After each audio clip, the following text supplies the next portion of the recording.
Time goes by, years and decades. She comes, she goes, but her story remains so. She is you, I, and the others. She belongs to herself and not another. She is whole, complete, and absolute, for she is resolute.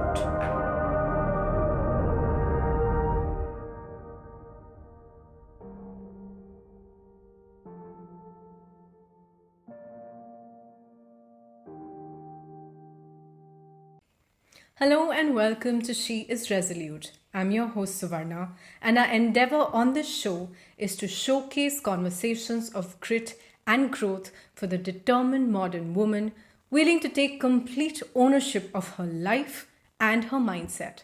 Our attempt is to bring to the fore actionable information on personal development through discussions with experts and personalities who have, in one way or another, proven that they too are resolute. So enjoy the episode and please do like, share, and subscribe.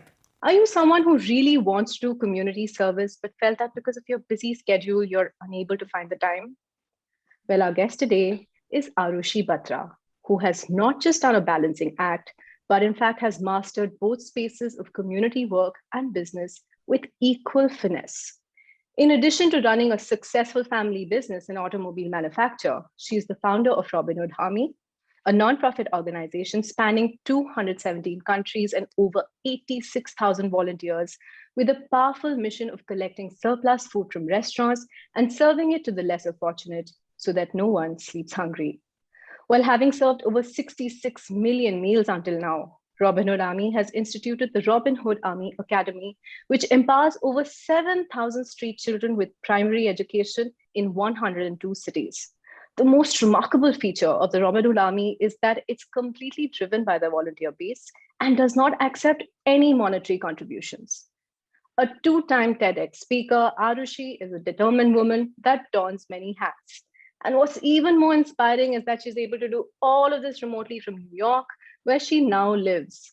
Aarushi, it's absolutely fantastic to have you over at She Is Resolute. Thank you, Savannah. Thank you for having me. Thank you for considering me, firstly. Oh no, you were the obvious choice. And having said that, I'm going to jump right into the questions. Yes. So, what do you think was the turning point for you during your initial volunteer phases of Robin Hood Army that made you realize that maybe I'd like to commit to this long term? This seems meaningful. So I think, Savannah, to be honest, I think fairly early on, like the first few drives that I did, the first drive that I did was actually on my birthday in 2014. And it was a different way of celebrating your birthday, firstly. And, you usually would do it with your friends. You go out, you party. But that one time, before we were going out to party, we decided to do a Robin Hood Army drive because my fellow co-founder, Neil, had told me about this idea. And he said, when you come back to Delhi after your trip, you should come for one of the drives. And I said, okay, what better day to start than my own birthday? And it was Right. just a very, very different feeling. You have certain preconceived notions when you go on the streets. You have that preconceived notion about people who live on the streets, who you find on the red lights. But it's a different ball game when you actually start chatting with them, when you start asking them how their day was, how their week was, giving high fives to the kids. It's just a very different feeling altogether. And that's, I think, that the first few drives in itself was so powerful because not only did I meet some really cool people on the streets, and when I say cool people, I mean really cool people. You had like aunties who would be like singing to really fun songs. You had one auntie was offering me chai when she had very little to begin with. She's like, aap chai peene aa jao. And I was like, nahi nahi auntie, agli bari aayenge. And not just the people who you met on the streets, but also the robins. We call our volunteer robins. The kind of people I met during these food drives, I always wonder if I'd met them or if I would ever get a chance to meet them if I'd not attended those drives.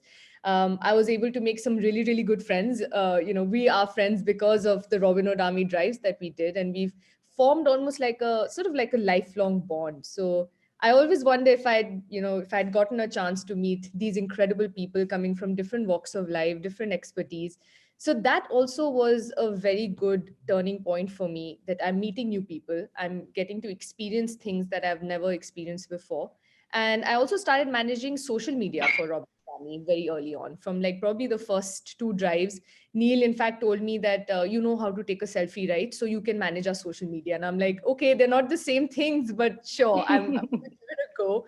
And when I started managing social media, I became privy to a lot of pictures that I started getting from people who were doing these drives.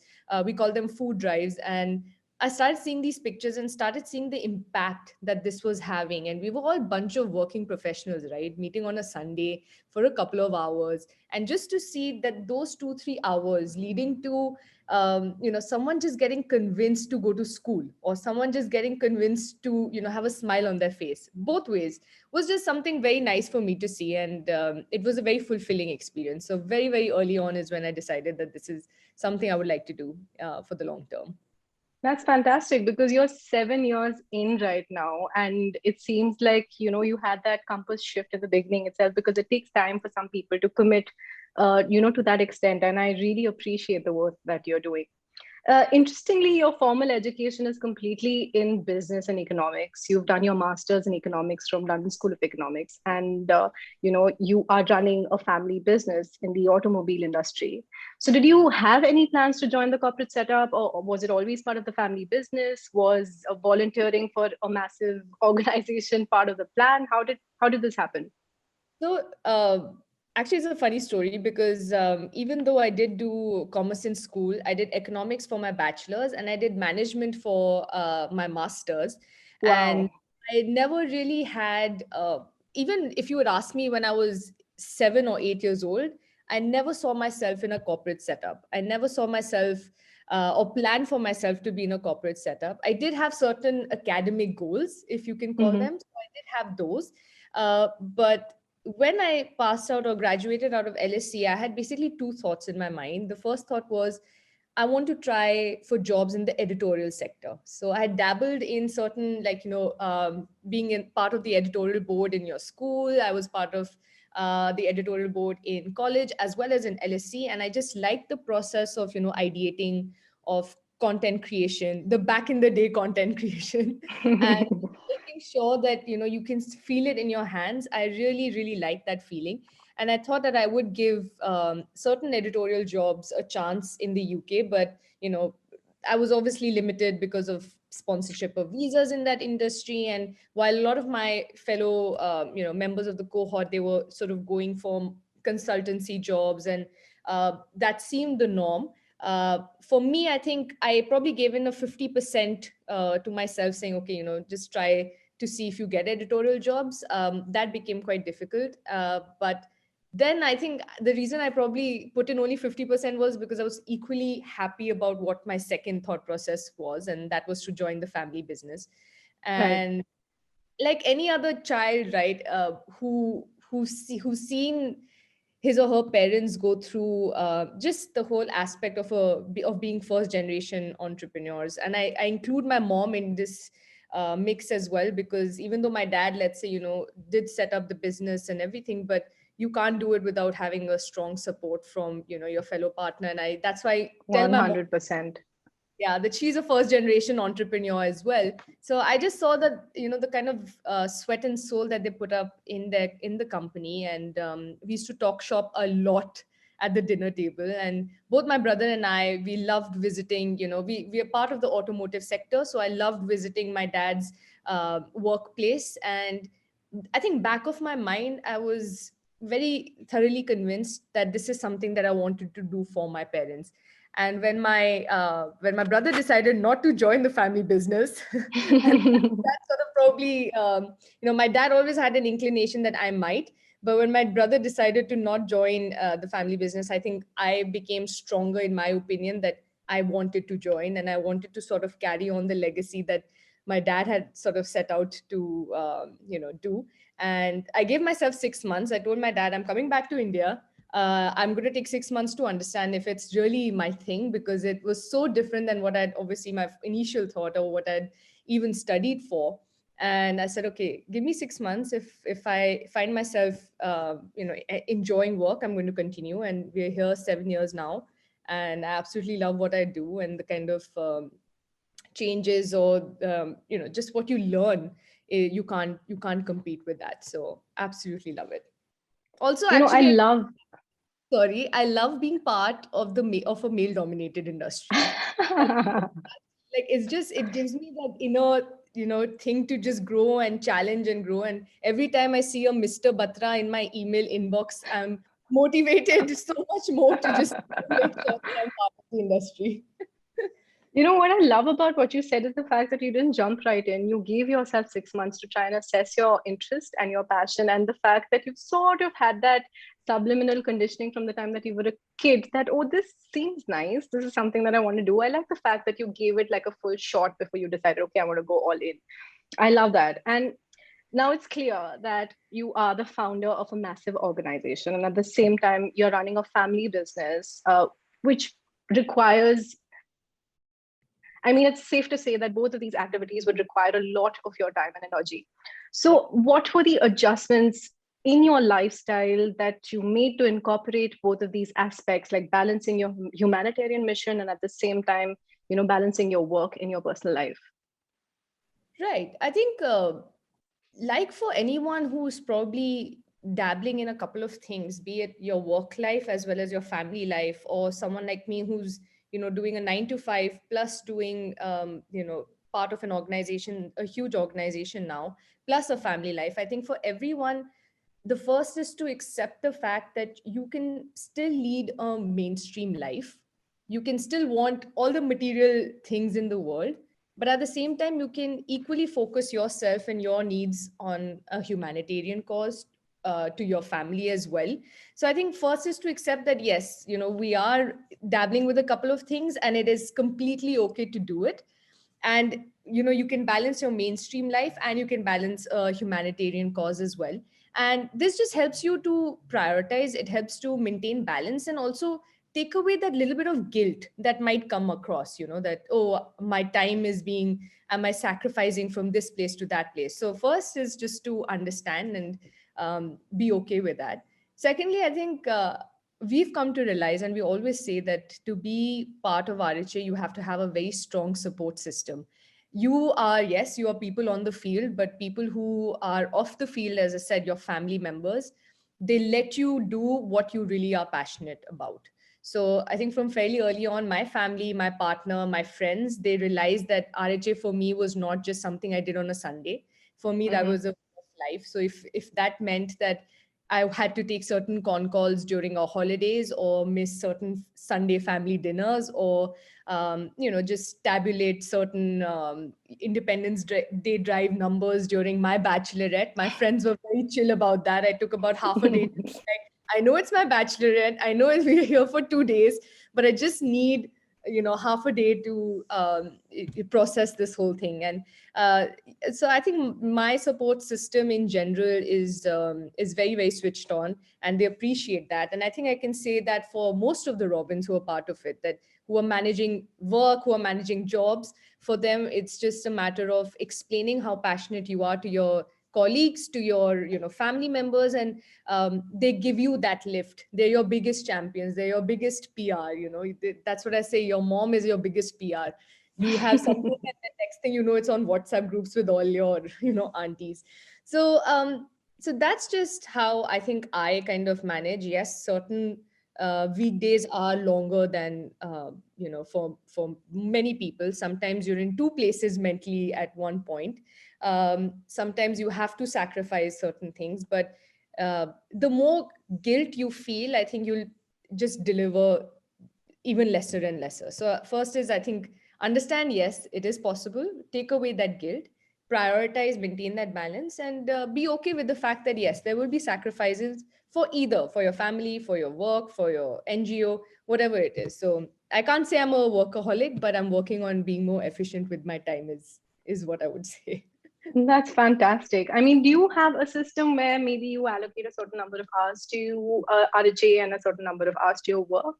Yes. So usually Hmm. what I would do is, let's say on weekdays, now that I'm based in New York, I start my days really early. So let's say if I start at 7:30 in the morning, I would finish, most of my work, let's say SPM, I would name that. I would finish that by, let's say, about 10 p.m. It's, sorry, 10 p.m. India time. So in the morning, Hmm. I do all my calls. Then I'd sort of take on a couple of hours of RHA work, I and then I see. get back to my SPM work. So I sort of do that. I do SPM, RHA, SPM, and then family time. And then in the night when India wakes up again, it could be do the. So that's how, and weekends usually I would say predominantly RHA and obviously family time. So So it sounds to me like a very efficient system. And it also sounds to me like you're equally passionate about your work and RHA, which is why you've been able to sustain it that long. And that's really, really great.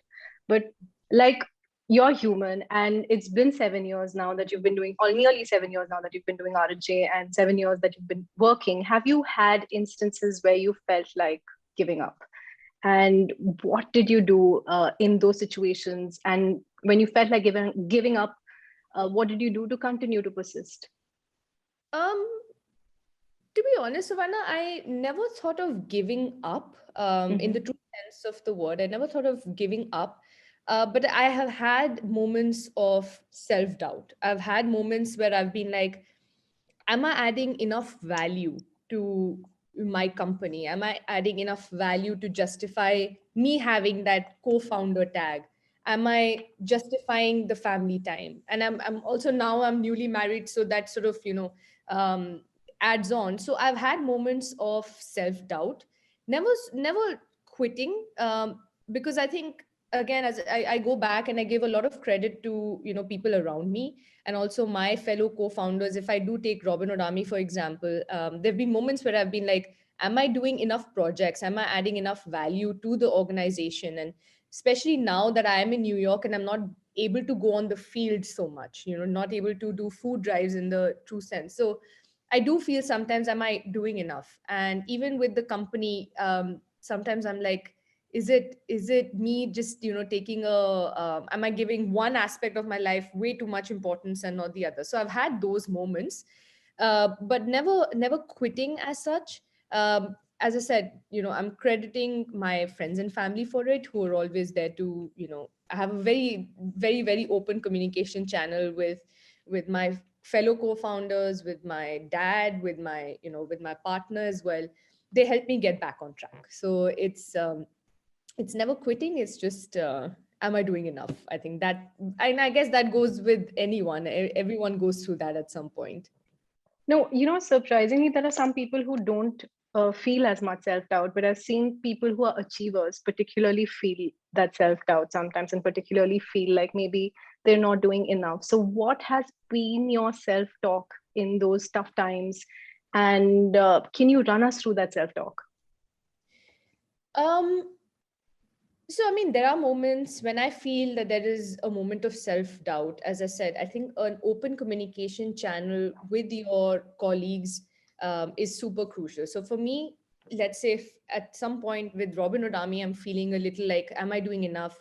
I always and always discuss it with my fellow co founders that, this Right. is what I'm working on at the moment. I don't feel this is enough for me to concentrate on.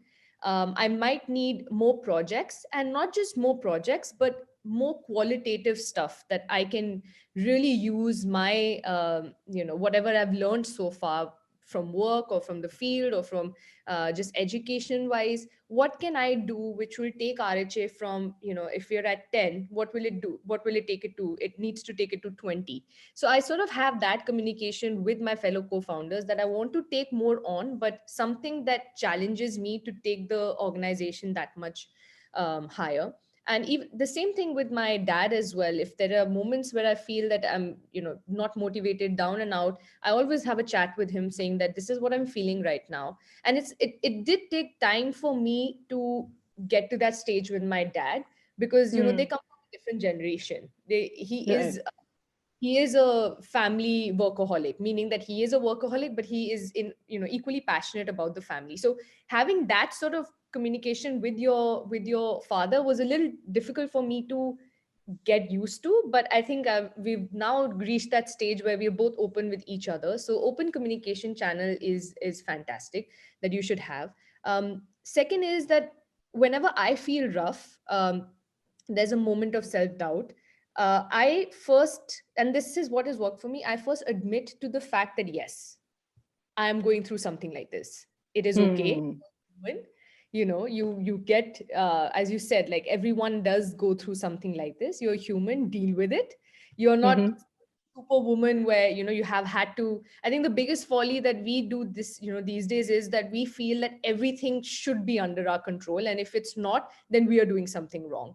I don't think that's the way to go. I think what's important is for you to understand that yes, you are going through something, and it is normal and human to go through it. But then I also look at the vision. I also look at the bigger picture. I got myself into this. I got myself into uh, you know RHA or my family business with the aim of making it something bigger, with the aim of having that impact. So it is okay to have that self doubt, to feel rough, but at the same time, I look at the bigger vision, I look at the bigger picture and try to get out of it and see how I can improve the situation.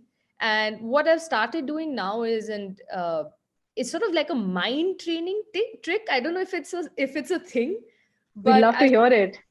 I've started training my mind to think differently. I think it's a Okay. very personal experience, but when you're scrolling down through social media and you see someone else in Maldives enjoying themselves and you're like sitting in snowy New York, you automatically go into a mind space saying that person is so much better. That person has it under control. That person's so inspiring. And so social media sort of takes you into this downward spiral, even though you're looking at great things. But I've started training my mind to not compare myself to other people and Mm-hmm. not just think that that person has it all together. Like that person's, working during the weekdays, partying during the weekends. I've stopped comparing myself. I think that is number one. I've started training my mind. Every time I go into that loophole, there's a voice that I've, developed inside me which says, no, you have it good. You're doing what you wanted to do, what you sought out to do. If that means you can't be in Maldives right now, like live with it. Like it's not the end. So I think, yeah, like I've sort of been able to get that voice reasonably strong. And yeah. Some crucial things that you said there. Firstly, you spoke of vision. I love that you spoke of vision because most of us kind of lead a day-to-day reactionary life, which in and of itself is not a bad thing. But having a vision can be like a really beautiful thing in the sense that it keeps you in perspective. It's like your North Star when things are rocky, when things are, not going right, you know that you have to go in that direction and you just keep on going anyway. So I love that you mentioned that. And another thing that you mentioned was about having that sense of validating yourself and having security in yourself to not compare yourself to others. I think that is so crucial in a time when we don't realize that we spend probably an hour looking at Yeah. other people's posts on Instagram. And that can be a pretty bad dopamine hit where you're like, by the end of it, you feel exhausted and pretty drained out. So those are two crucial things that I would take away from what you said. I love what you said. So this thought process of having security in yourself, of being able to validate yourself, of having a vision, did conditioning and environment play a role? Have you always had that sort of thought process, or have you worked on it? Um, I think it's a bit of both, to be honest, Suvarna. I think when I was younger, or when I was in school, or even in college, I think that security was always there. That Mm-hmm. maybe because I was part of a school and a group, plus the environment at home, I always felt very secure. I always felt very like nothing can touch me. Like not a pompous way, but in a Right. general happy, content way. Just seeing the kind of friends that I had, my parents as well. So I was very, very secure, and environment and just your normal surroundings. We are a product of our environment and surroundings, 100%.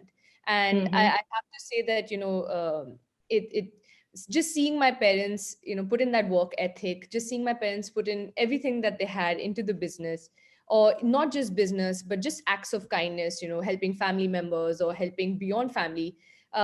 Just seeing that, I think that also was something that gave me that security and gave me that the tick of doing something other than just income generating, of doing something that would help someone in eventually. So absolutely, like environment really did help me in the beginning to really understand that I want to do more than just my 9 to 5, that I want Mm-hmm. to some point in my life have certain leave certain footprints, that even if I if you're able to make a change in one person's life, I would take that any day over, having the possibility of earning loads and loads and loads of money.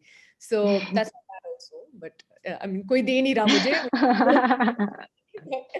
But yeah, so I think definitely, environment and your product of your surroundings. And not just that, I think after I went to LSE, after I went to do my masters, and I saw so many people who are so smart, so intelligent. When you're at your home turf, you feel you're the shit. But when you go to a place where you have so many people coming from so many different countries, and they have, someone's done volunteer work in Africa, someone started their company and sold it for millions. When you're put in Right. that, you start getting that feeling of insecurity. You start feeling that, oh, am I who I thought I was at home? Like, someone who is great friends and was the captain. And that's when that's sort of like, you're competing with yourself, you're competing with others. That sort of feeling started coming up, when I went for my masters. And that was probably the time when you feel like, I want to do more. So that Yeah. environment shaped that aspect of my life, that, from coming from a very secure, everything is happy, everything is content, I love everything, to like, okay, I need to start pushing myself.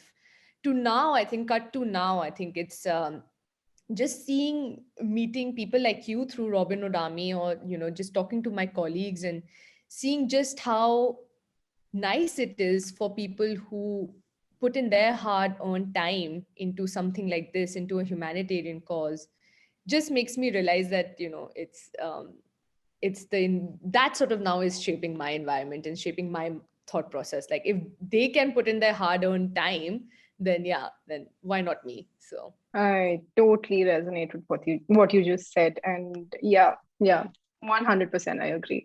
So would it be like safe to say right now that RHA is your passion and your purpose? Because generally sometimes passions fizzle out.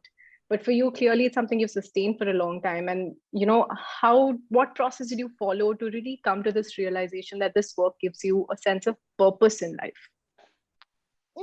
I think, again, I would say that it started off definitely as a passion project. So Mm-hmm. Robin started off as a passion project. It was something that, we decided to do on a whim, really. And we like, yeah, let's see how far that goes. When it started gaining and garnering that much of, love from people, it sort of started making me realize that it's more than just passion. Like, it's more than just what I do on a Sunday. And Mm-hmm. seeing the kind of impact that that organization could have, with people coming in, and you mentioned in your introduction, with Robins coming in without getting a dime for what they do, without getting a single penny, Yeah. but they still decide to turn up. And there's some Robins who decide to do, ad hoc food drives, surplus food drives every day of the week. That just gives you perspective, and that makes you feel that it's more than just a passion. And I think right now it's more than just a passion, not just for me or my fellow co-founders, but every single Robin that is part of the Robin Hood Army. We take it as a responsibility. We no Right. longer see it as a passion project. For us, it's a responsibility. For us, we want to make sure that whatever we can do in the 2 hours that we do, we can change someone's life, or we are responsible for, and they are responsible for changing ours in the process. So definitely, a responsibility now. And as I said, mentioned earlier, I think very fairly on did I realize that this is sort of that missing piece of the puzzle. This is something that I've been waiting for, or subconsciously wanting to do, but never really got to do it before this opportunity came my way. So this was almost like a very good fit, very good click. And now it's a responsibility. That is incredible. I love how you kept persisting. You and the founders of Robin Hood Army just kept on persisting, did not give up at any point of time. And it takes time, it takes effort, it takes sacrifice to actually keep a passion alive. And you guys are the live example of that. I now want to come to like your habits and the things you do on a day-to-day basis, your non-negotiables, to be able to balance this sort of lifestyle where you have your personal life, you're living out of New York, so you're balancing the time zones, you are a founder of a large organization, you're running a family business. So what are things you do in your daily life that keeps you grounded? I think that's a question you should ask my partner and my parents. Like they will tell you how I manage or not. But it's a beautiful chaos. That's how I want to put it. It's a beautiful chaos. And it gets chaotic sometimes, but it's just here. I feel it's all how much you make it out to be here. And Mhm. for me, I think it's my non-negotiables or my behaviors. I've started realizing that it's very important for us to ask for help when needed. Yeah. So we often, in a world where we glorify being busy, I think right now the situation is we just over glorify being busy. We don't often it takes a lot of strength to ask someone for help or be like, Yeah. I need help. I need to say no to this right now only because I have 10 other things that I need to do. And it is Mhm. okay for that. So I think for Yeah. me, I was always a yes, yes, ma'am, yes, sir. Like, yeah, you give me something and I'm going to do it, even if it means that I'm, putting too much on my plate and then under delivering.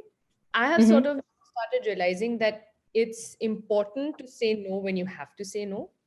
And it's also important and also very okay to ask for help from your Mhm. colleague, your partner, from your fellow co-founders. So these are certain non-negotiables. Also, I have those few hours, as I mentioned, my day to day.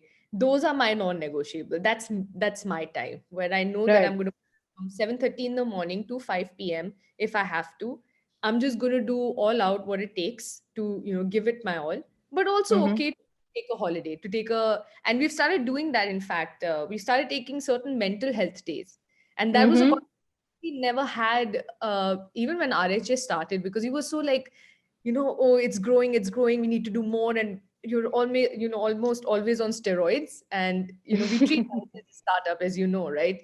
So you've always that rush, but now we've decided, and for the past 1 or 2 years, we started telling each other when we want to take a day's break, when we want to take a mental, Mhm. when it gets too much, when you've been working too much on everything, it's okay to sort of take a break. So that is another thing that I've started doing quite a bit. And yeah, those are the two things that come to my mind quite strongly. How that's sort of helped me make sure that everything has its own time and balance. Both extremely relevant. Do you have like grounding activities like maybe meditation or journaling or something that keeps you focused through the day or sets your intention for the day or something like that? I should, but I take I do yoga 3 times a week. Ah. So Mhm. that, and my yoga sir, shout out to yoga sir Imran sir, but he's one of those guys who we talk about everything, right? So we're talking about just not just what's happening in my life, but just I get to learn a lot. Yeah. And now that we have virtual classes, I get to learn a lot from him, and it's always so nice to speak to people who are outside of RH, who are outside of your work, and who are outside of your family. It is just very refreshing to talk to people who are not going to bombard you with ye kiya wo kiya ye ho gaya wo ho gaya. And yoga really does help. It just helps me de-stress myself, even if it's 3 times a week. It just helps me de-stress. It helps me talk to people who are who impart knowledge about maybe tea or coffee. Really, like I know so much about tea thanks to yoga sir. So those are the kind of grounding activities. I love taking walks. I think for Mhm. going for walks, and New York is a great place to just like pick up your bag and go and be like, I'm coming back after an hour, and just like stroll and explore places and see new things. And so I think walks for me, seeing new Mhm. places for me, really has helped. I think for everyone now and during the pandemic is, what else can you do? So Oh yeah, yeah. those two three things are something that I don't like to give up on. That's fantastic. You also spoke about the importance of saying no. And I think that's something that a lot of us struggle with. Most of us feel guilt. I personally feel guilt every time I say no. I struggle with saying no at my workplace. How did you develop that system of drawing boundaries? Not just with, it's easier to draw boundaries, I feel, with your family. When you Yes. have an understanding support system, you can draw boundaries with them and you can say, okay, I don't have the time right now. But how do you do that in a professional setup? Did you have a process, or do you just start slowly inching out of your comfort zone to say no? And Sumarna, you said something very right. I think parents and family members, we take them for granted. So, if my right now, if my mom called, I'll be like, yeah, lady, like I'm on a podcast. I'll speak to you tomorrow and she'll understand. But yeah, professionally, as well as, when you're working with an organization like RHA, you're right. You said it quite right. You feel that guilt, come up every now and then. Uh, and that was sort of taking a bit of a toll just in general, not on me, but also I could see the saturation level reaching for a lot of Robins, and who Mm-hmm. are probably doing more than just on field work, who are involved in the day-to-day running of the organization. You can see that level of saturation come about in people. And this was a conscious decision that Neil, Sanchit, and myself took when we started seeing that there was a lot of saturation setting in, a lot of like sort of closeness setting in with a lot of people that we work with. I think we decided one fine day that we are going to start prioritizing taking care of yourself first. Mm-hmm. So Mm-hmm. we started, and we started sending messages on our WhatsApp group. We operate mostly out of WhatsApp groups, and to our team members, whoever, we have different teams that we work with. We started telling them, if there is a day that you want to take off to yourself, do it. Just tell Yeah. us in advance. We'll plan for what we have to plan, but if you want to take some time out for yourself, please do it. And that, I Mm-hmm. think, welcomed quite nicely by our fellow Robins, and that was very beneficial for us as well. So now, for example, if I'm going on a holiday tomorrow until Monday, I messaged them a week in advance saying, guys, I'm going to be out. I'm not carrying my laptop. I'm just on my phone. So I will. This is my me time, and this will help Yeah. me sort of sit down and just see where I'm at and how I can do more. Like, this is that reset button that you need, that you almost always need that reset button to be like, okay, I have done this, can I do more or should I do less? Yeah. And that sort of reset button, I'm very guilty of that. I don't take reset buttons very easily. But I think because the atmosphere has become so where there's an open communication channel, everyone understands it these days. I think it's become easier for people to take reset buttons, and I would highly suggest that to people. It's okay. Like, let's not glorify being busy and look at that as the only criteria that will discuss or decide whether you're doing great or you're not doing great. Absolutely. In fact, if you manage to say no or learn to say no in the right amounts and press the reset button, like you said, you show up better, I feel, Yes. for work. Your Yeah. productivity and your effectiveness is better. So it's super important to be able to draw those boundaries, know when you need to retreat, and then come back with a bang. So I resonate with that. And since we're talking about passion, we're talking about purpose. One of the things that we all again struggle with is that lack of motivation. Sometimes, even if we're passionate about something, sometimes we just lack the motivation. So what is your process to reignite that motivation? um so it's actually it's a very simple process. I'll tell you, Sumarna. Mm-hmm. It's a patented idea. I think I should just patent it. uh, Whenever I have moments of self doubt and I'm feeling very low or demotivated, I just open my WhatsApp, and Mm-hmm. I am part of some 200, 250 odd WhatsApp groups, thanks to RHS in cities. And Right. I open it and I just start going through all of them, and I start seeing the pictures. I start seeing all the work that they've done. I start seeing not just the pictures, but I start seeing the comments on those pictures and the kind of reactions that people have when they see other people do good work. It's not just that you're doing work, but also it's so nice and liberating and happy I feel really happy and content seeing that there's so much positivity, that if someone's doing good work, you're applauding that, you're bringing them up, Mm-hmm. you're not just concentrated on, oh, he served 5 people, I served 10 people, nobody clapped for me. It's not that sort of let's say mindset in Robin Hood Army, which I really Right. really, you bring everyone up, you applaud everyone's efforts, and it's never about why did my media interview not come, and it she came on news or something like that. So I Yeah. literally just go through the work that people are doing across Robin Hood Army. It's very, very, very humbling. It's very motivating. And again, I just keep giving myself that, that pep talk. The voice inside me keeps telling me, and if I have to repeat it 100 times to myself, which I do sometimes, that, you know, um, if they are putting their 100%, so can you. If they're putting their Mm-hmm. 100%, if they can lift everyone up, so can you.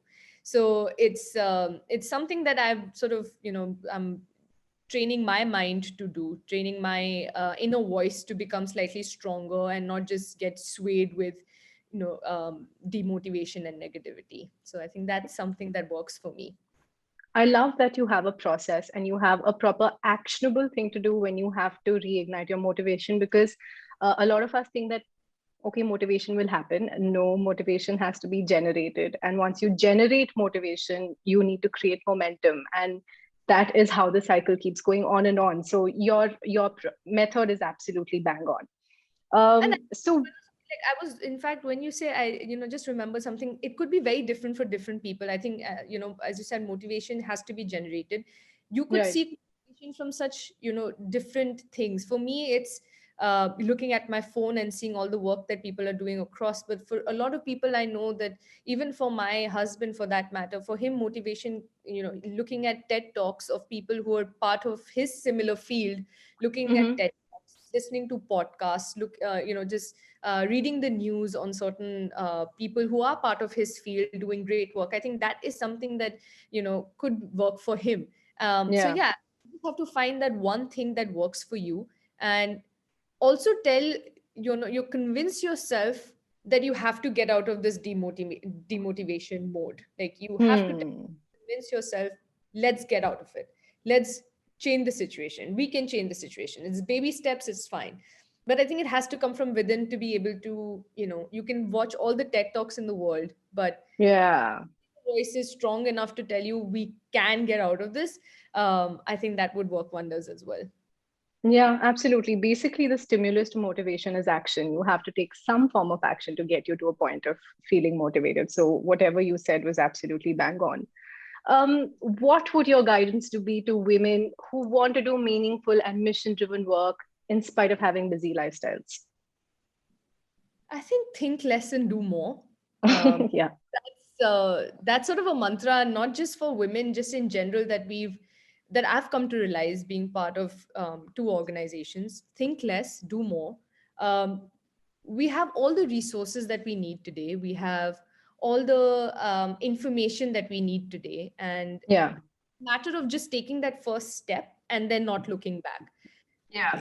It's as easy to make a WhatsApp group to make a plan for movie. It's as easy to make a WhatsApp group with your friends and say, "Chalo aaj Robin Hood Army ki drive chalte hain." If not that, also let's just go out and meet people on the streets. Let's just figure Hmm. out what's happening, or go to an old age home, or go to an orphanage. So just think less, do more, take that first step, and you'll never look back. That is wonderful advice. And where do you see yourself 10 years from now? Mm. So it's this question is yeah, this I always try to sound very aspirational in this question. Where I see myself in 10 years, but I have to admit it's a long time for me for now. But what Hmm. I do know is that there are certain aspects of my life, be it Robin Hood Army, be it my company SPM, my with my partner, my bond with my friends and family. I do see it growing from strength to strength in the 10 years. So that's how I see my 10-year vision. That is beautiful. Growth is actually the best way to define how, your journey so far. And I wish you and all your endeavors grow beautifully. Thanks. And this is a question that I'm going to be asking all my guests. What, according to you, does it take to be resolute? I think being confident, Mm-hmm. One, being confident that you can do it. That's number one. Number two is training your mind to be your shrink. You Mm-hmm. are the best voice that you can have. Training yourself, training your mind to be your shrink. Accept mistakes, accept the fact that you will make a mistake, but at the same time also know that you need to be strong enough to deal with the consequences, and you have that inner strength to be strong enough to deal with consequences. And what does it take to be resolute? A great support system, that also that is very helpful. I absolutely love that. So, where can people find you, Aarushi? Instagram, follow me. We're No, going to but put the links below. Just for those people who are watching on YouTube, we're going to be putting it in the description box. So Instagram is one place where people can find you and connect with you. yes, Instagram would be the best. And yeah, I think not Facebook anymore. But yeah, Instagram is where I'm the quickest is Instagram. And any parting message that you would like to share with the audience if She Is Resolute? I think, firstly, Suvarna, this is something that you've done is fantastic. I know I've mentioned this before to you, but I want to say that we all need something like this. Just feel good content, but at the same time, something so much to learn from. And I'm looking forward to seeing more and more episodes and just learn from different people doing different things in life, and very excited about that. So, firstly, thank you for starting something like this. And yeah, Thank you. to everyone else, please watch and follow She Is Resolute. and Yes, please. and just stay safe, be happy, and live well. That's all. Thank you so much for coming on the show, Arushi. I appreciate you. I appreciate the work that you do greatly. Keep inspiring and stay resolute. Thank you, Suvarna. Thank you. I hope you like this episode. For more content to empower your mindset, don't forget to like, comment, and subscribe. And do share this with the resolute women in your life. Take care and bye bye.